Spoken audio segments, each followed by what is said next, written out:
communication is just more than words. It's actually just power. Some of the things on this podcast will talk about heavy topics that we hope to communicate clearly about. Communication to me is when you talk to others. Communication helps us build relationships. Stay tuned on the Nightly Podcast. Make sure you tune in to our podcast, the Nightly Podcast.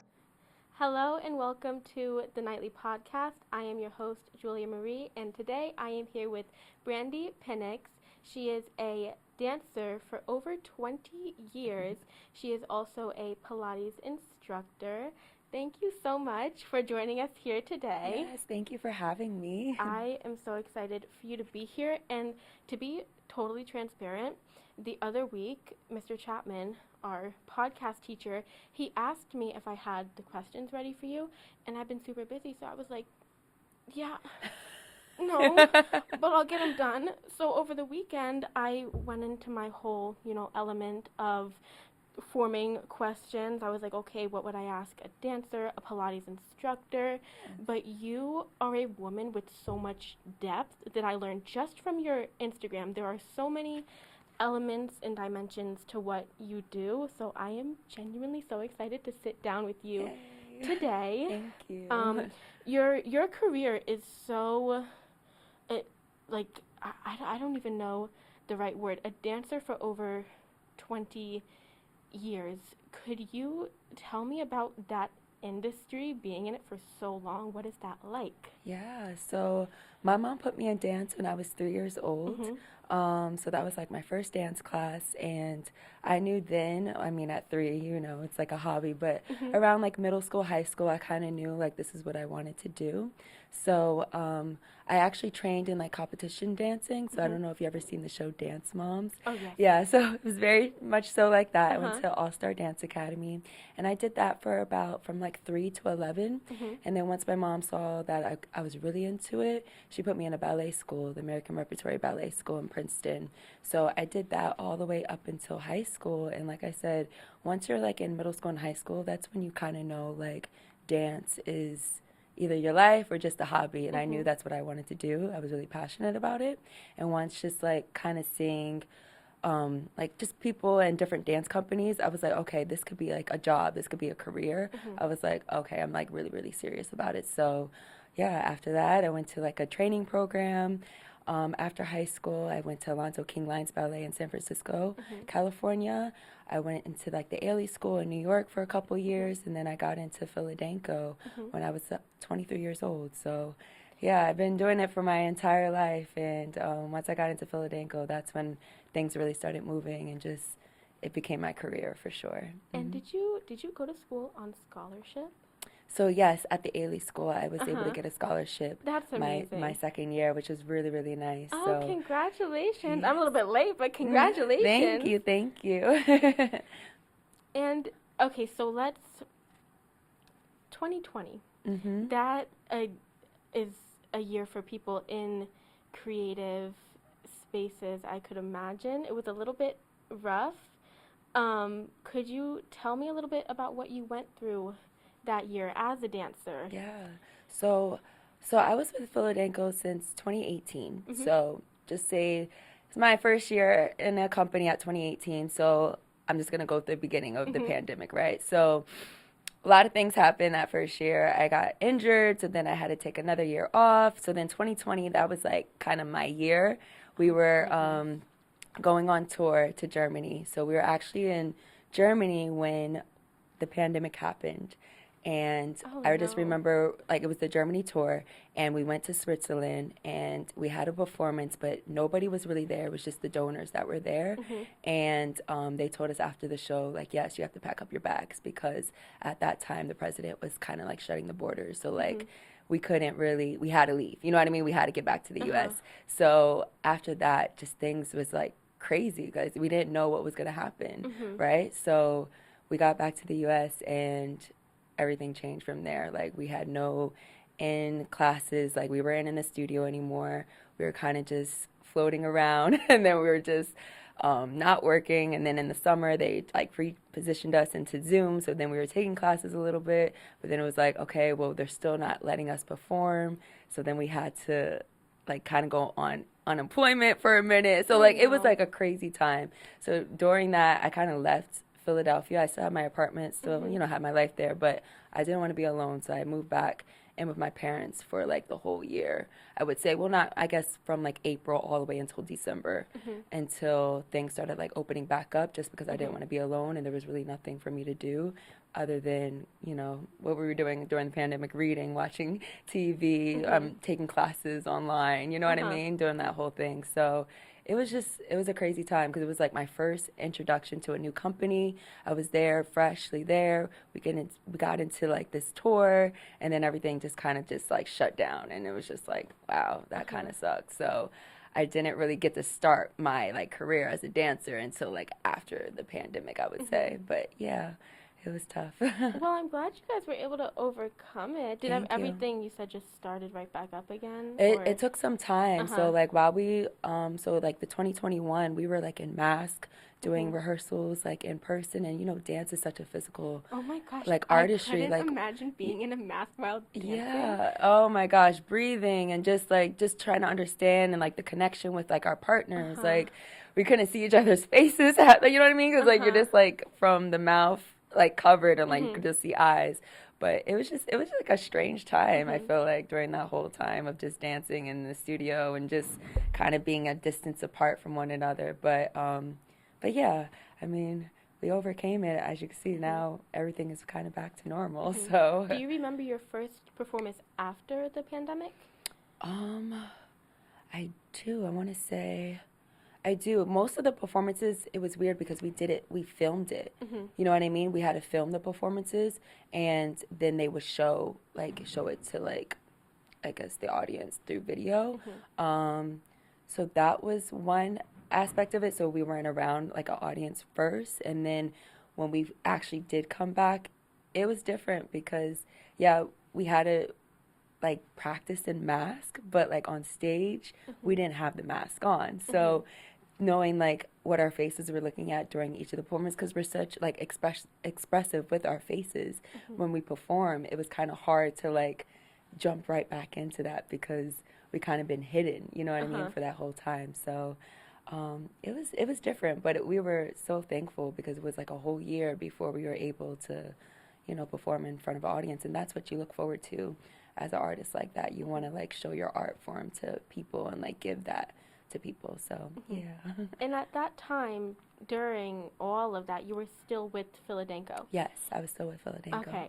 Now, Philadenko, I know you recently left, but it was a big part of your life, and I understand Philadenko is a nonprofit organization.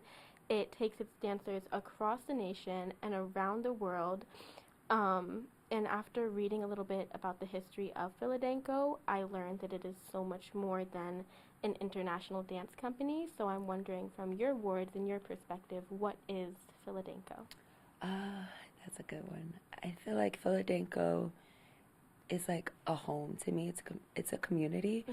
Just a little background. I was always like the only person of color in my classes and my dance training. I went to a really white prominent white dance school where I was the only black girl in the classes. So that was really hard growing up like that from high school and then after high school. So like I knew when I was in the training program at Alonzo King Lines Ballet, I kind of prayed for that. I said I wanted a community, a home where I could see people that kind of look like me in the dance room, and like we're all creating movement and we're all doing the same thing together.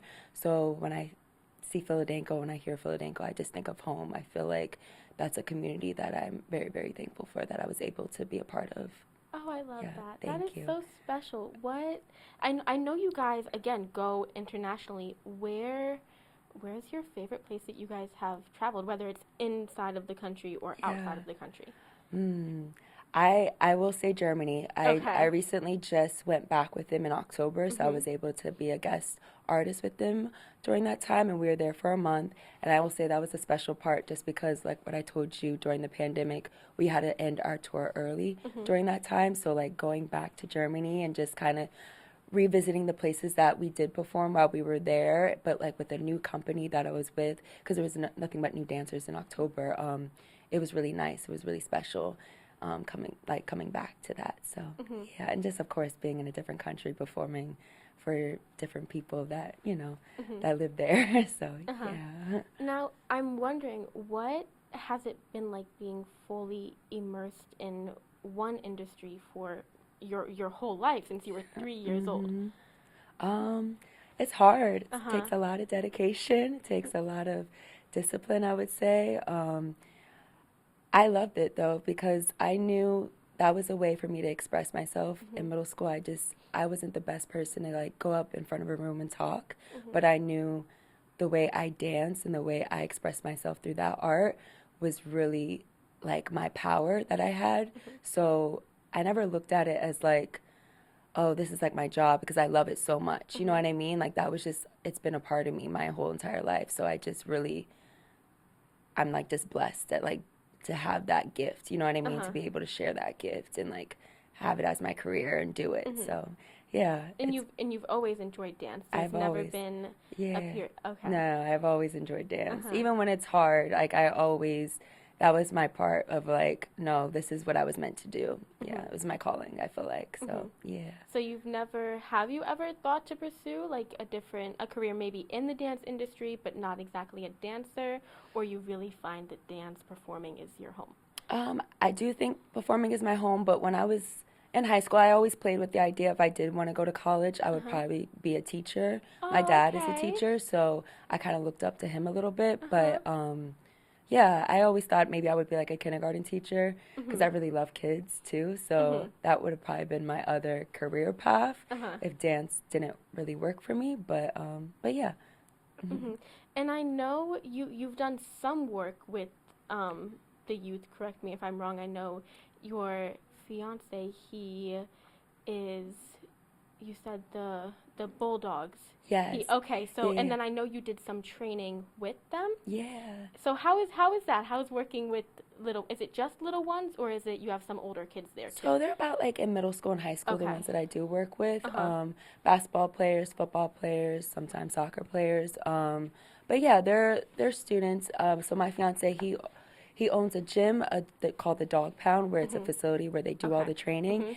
And he also has the AAU program as well for the NJ Bulldogs. So that's where they go out and they play the different games. And like they start from the ages, I want to say from like 9, 10, all the way up until like 18, 17, 18, up until high school. So Okay. that's very broad, yeah. Okay. But I usually work with the older kids in the aspect of training of just framework. But yeah. Okay.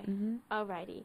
And I know that along with dancing, you do modeling. You starred in the film Awoken, and music plays a role in almost everything that you do. So I'm wondering, what is it like creating with people across so many different creative fields? Yeah. So like I said, my dad is a teacher. Yes. He taught film at Franklin Oh, he High taught School. film. Yeah, Okay. video. So it was called Aspects of Video.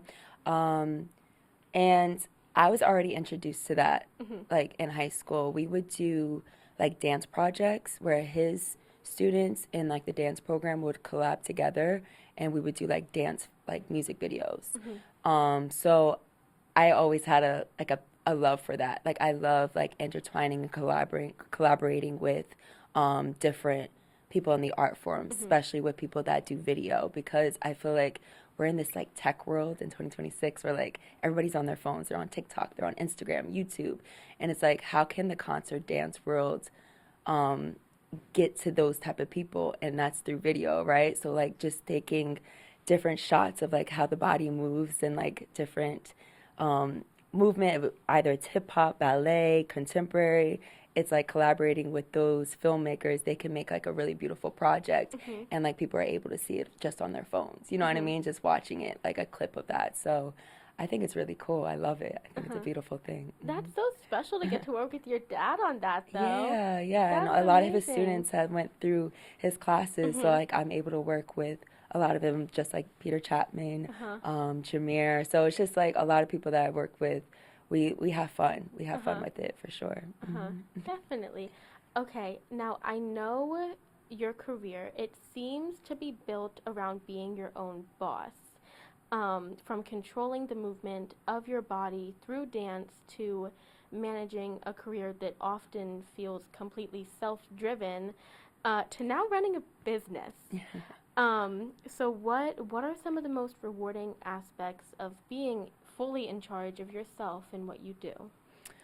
I think it's like, I always say that it takes a lot of hard work to like be the boss of your life, really, because you have to show up every single day. You have to make sure that like you're disciplined and that you're working nonstop. And I think that's what I love about it, like owning something like that's mine, where I have like my vision coming to light, and like it's the hard work of it just making sure that I'm like networking with different people, making sure that I'm getting the people to come take my classes, I'm posting online.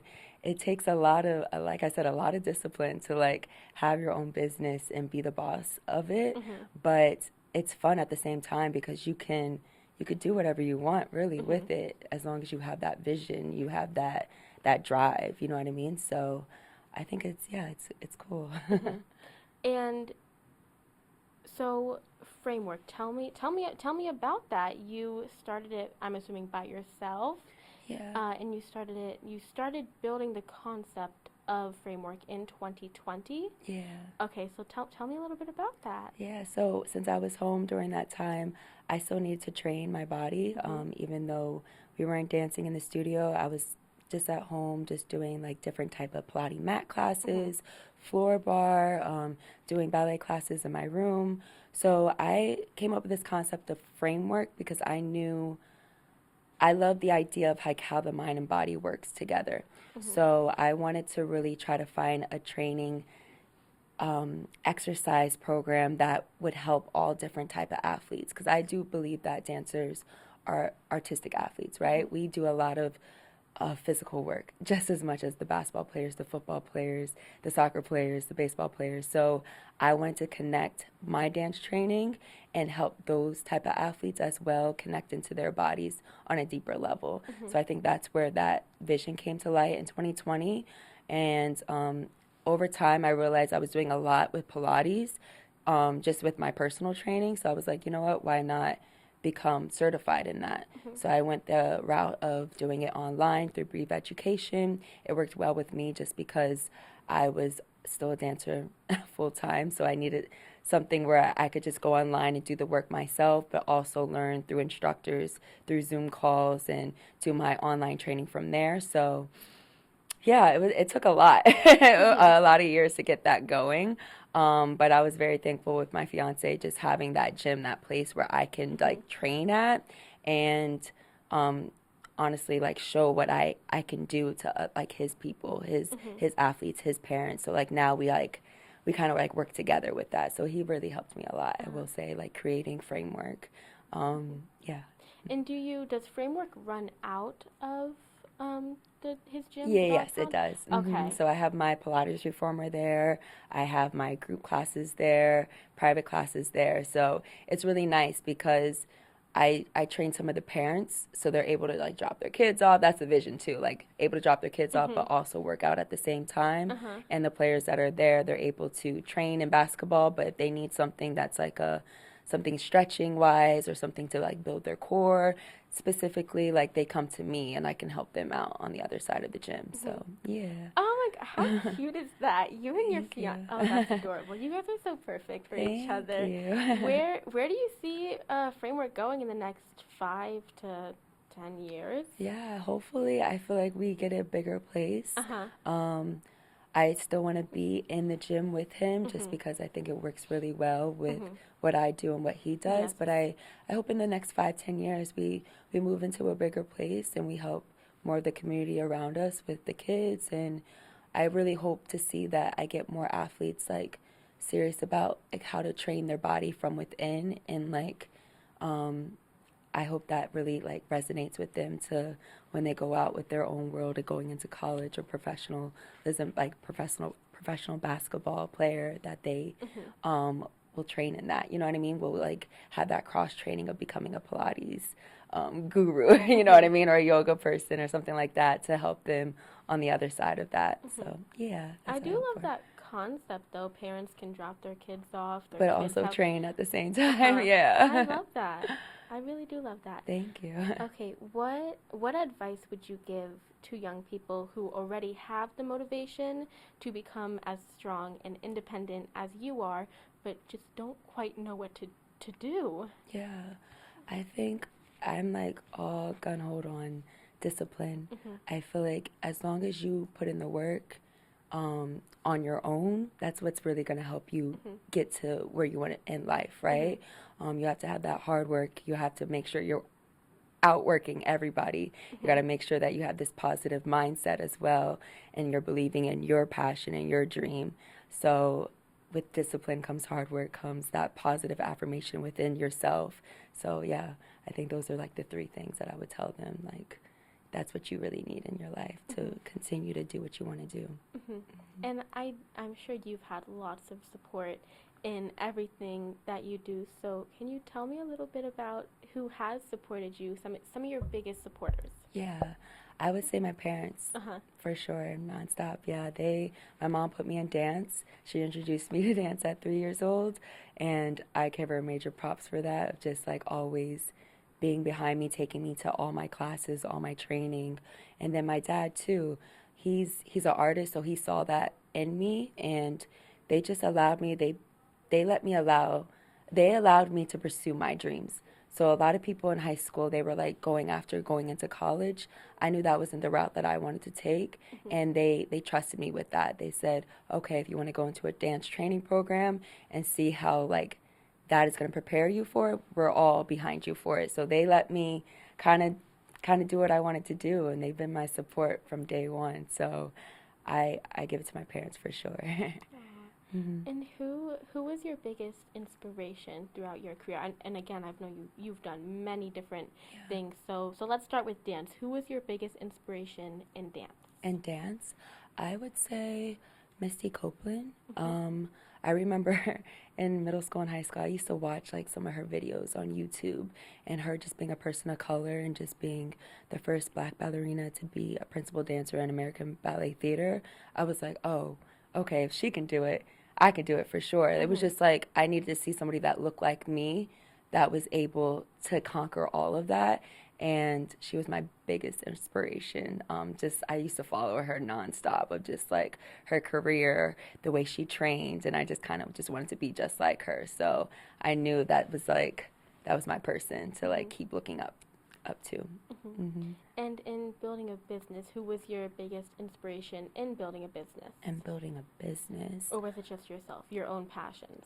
I guess it was like my own passion. I will say my fiance helped me a lot just because he started his own nonprofit. So I feel like I learned a lot from him, and we're still learning to this day. So I would say him. He was my inspiration on just like going after my dream of like where I can take my dance training to another level. So yeah. I love that. Thank you. You yourself are, I would say, are such an inspiration to young people, to people who are just starting their careers, everything you've done, everything you've had to overcome. But you are so amazing. You are so magical. Your whole career is such an inspiration. Oh, thank you so much. Thank you so much for coming. And thank you everybody for tapping into the Nightly Podcast. We will catch you next time on our next episode.